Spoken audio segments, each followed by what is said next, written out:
Hey there, Michael Scanzello here with ThriveMeWild.com, and we are here on day number 8. Oh my goodness, it's been over 7 days of videos.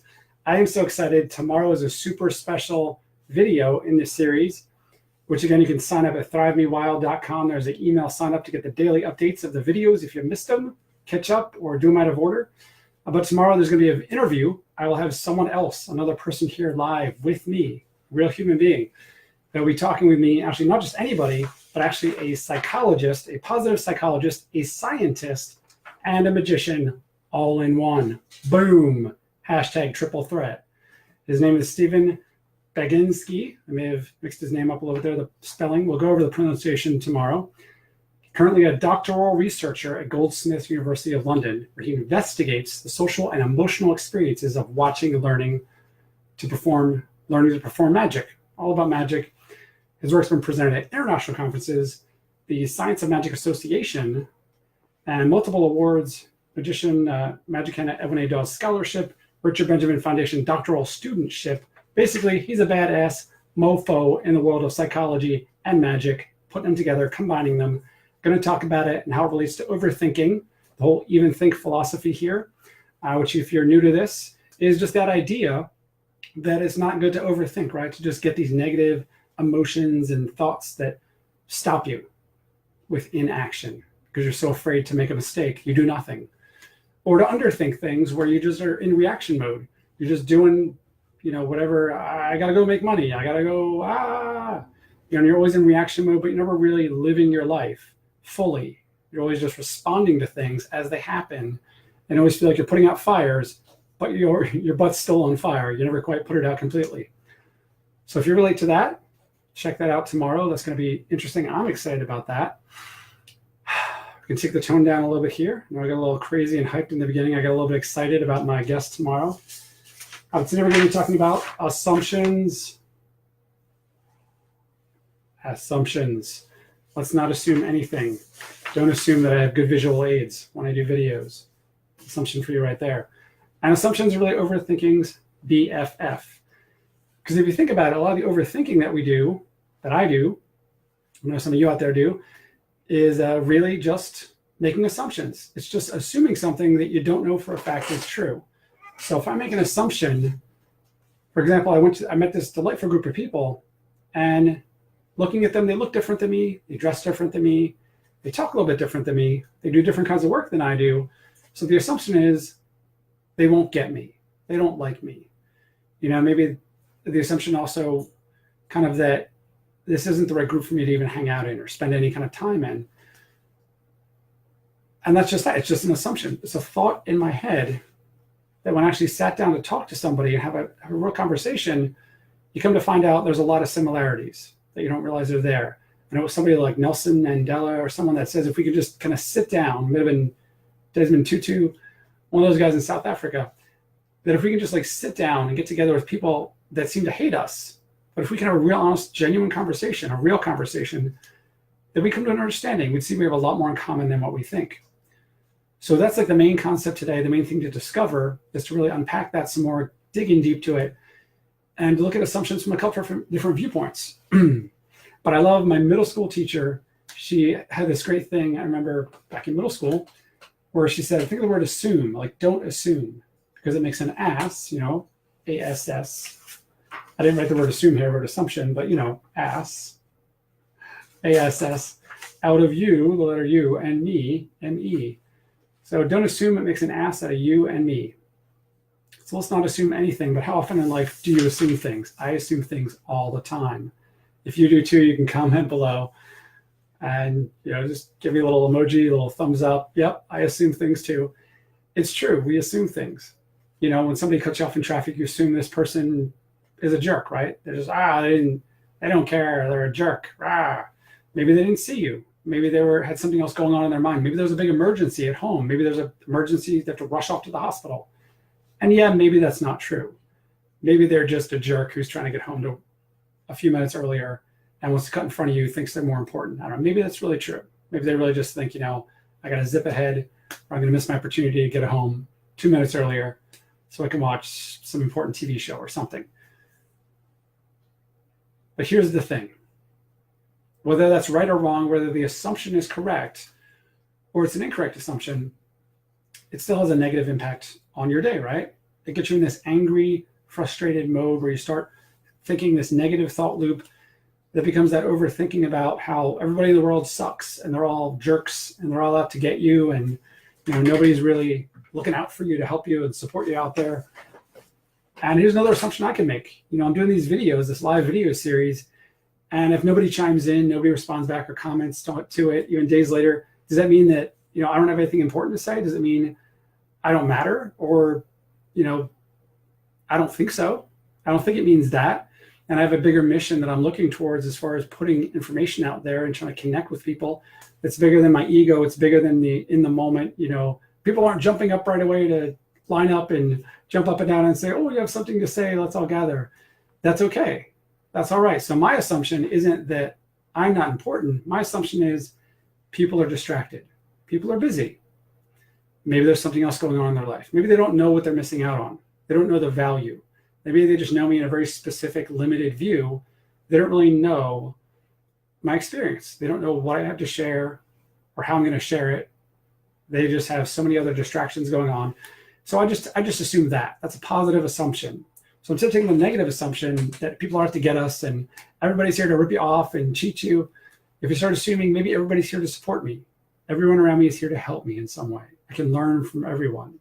These positive assumptions, like that group of people that I met with, that instead of it being this negative assumption that, oh, they're not like me, they're different, they don't like me, because you might see a look on someone's face and assume that means they don't like me because they're not smiling back at me.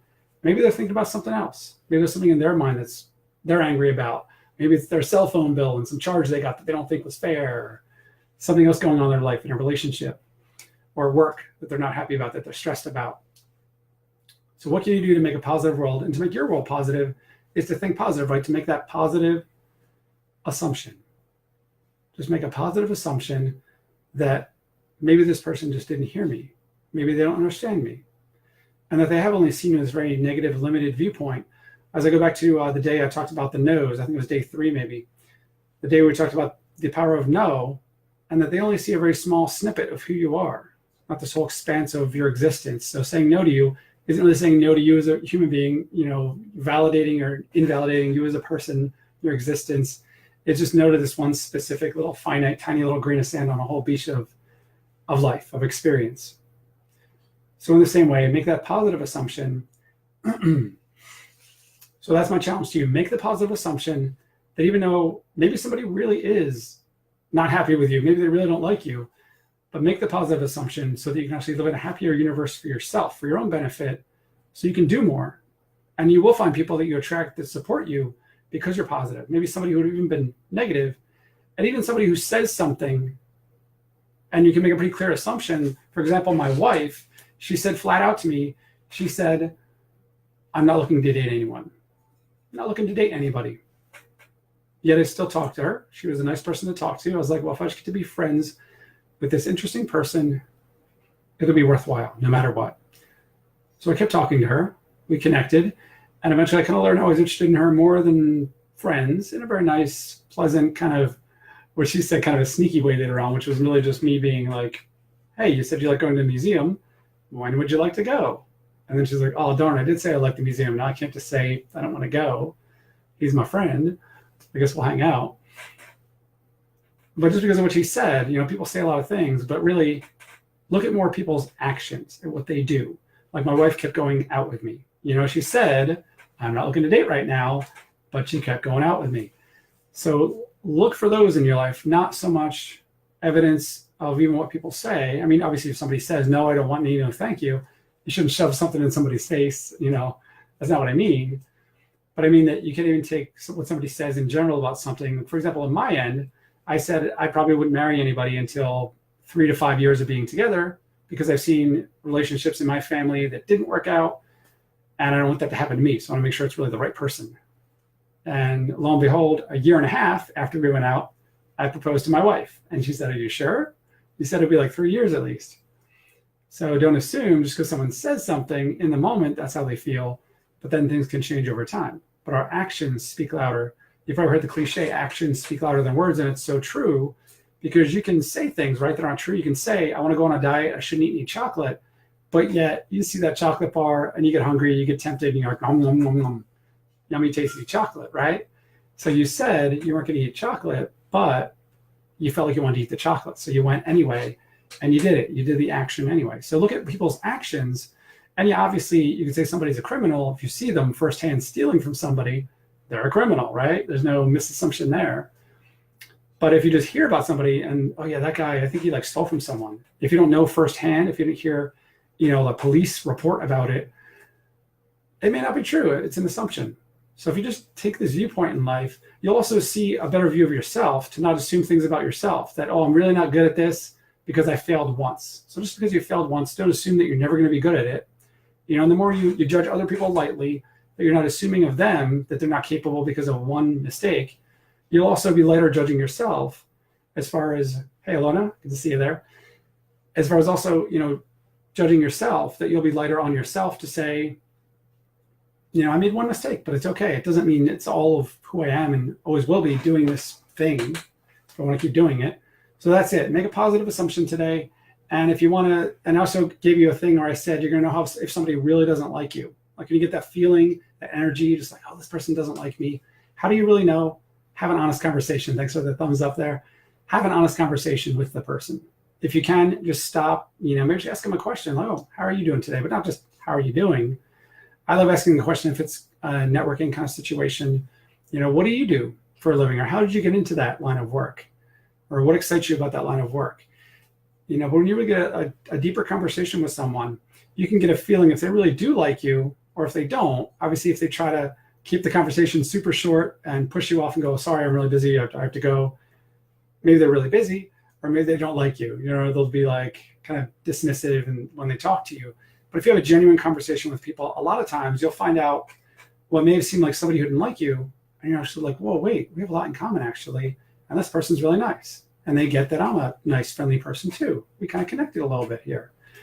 I'll give you an example from my own life. My personal life, I was really shy and quiet. Even into high school, I had really no friends in school because I didn't talk to anyone. Everybody would talk to me. I didn't know what to say. I was so afraid of them judging me and not liking me that I didn't want to say anything, that they judged me anyway. And they said, oh, he doesn't like us. He's stuck up. He doesn't want to hang out with us.